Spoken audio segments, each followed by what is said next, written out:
They talk about hip-shoulder separation. They talk about hips open, shoulders back.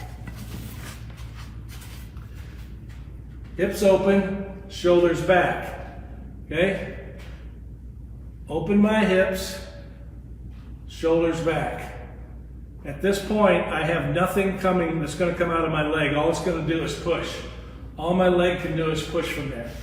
But when I do it correctly, I get a similar look, and this is what they're confused by.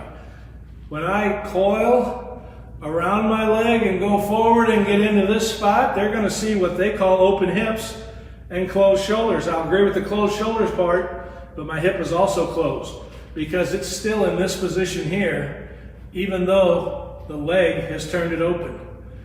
And therefore, the leg is the driver of the swing. When it's hips open, shoulders back, they need this movement of their hips to swing, and that only pushes their leg, then pushes them forward, which means they're going to push their back forward.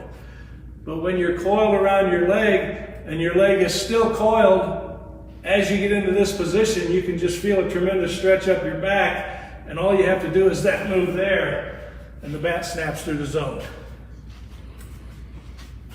A very similar look, but a very real difference.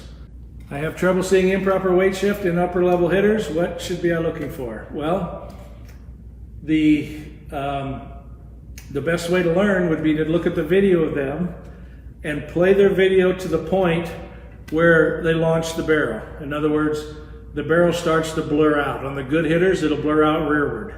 Okay?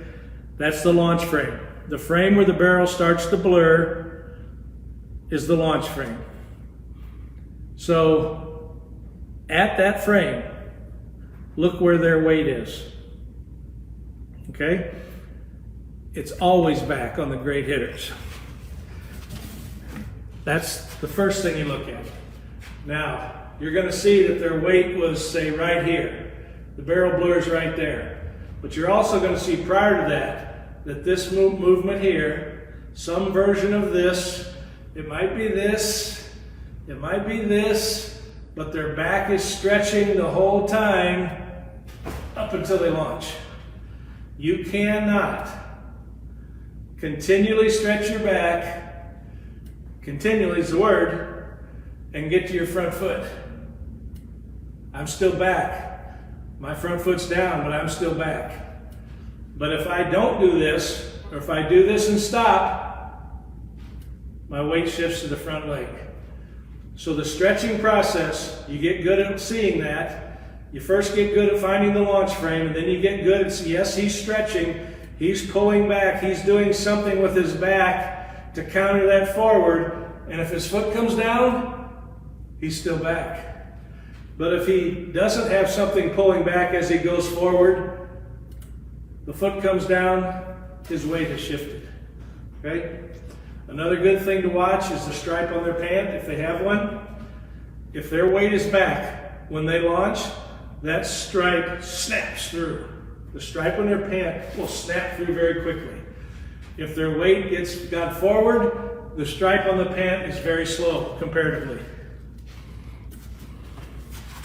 Okay? And probably the best way for anybody to learn what those things I just described are is to pick up the bat and do it yourself, and you'll feel it. If you're stretching as you go forward continually, not stretched and stopped, but continually stretching, and your foot comes down, you're going to feel that you're back. You're going to feel that even though that foot's down, your weight is back. Okay? And then do the opposite. Do what I just did. Just pick up and go forward without a pullback, without a back pulling back, and you'll feel your weight go to the front foot. Okay? I have some kids who, when they are loading, they also are loading the shoulders too much. Is that because they really aren't coiled?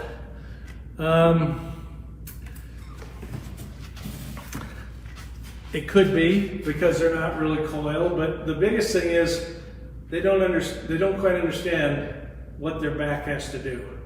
So if I'm coiling and this lead shoulder comes with it, I'm not stretching anything, I'm just moving my lead shoulder. Now I can feel a stretch in my leg, but I'm not getting a stretch in my back when I do this. All I've done is brought my shoulder in. But if I do my best to leave that shoulder there, as I coil, it's coming a little bit. It comes a little bit, but it doesn't do this, okay? So what they need to do, tell them, leave the shoulder right there.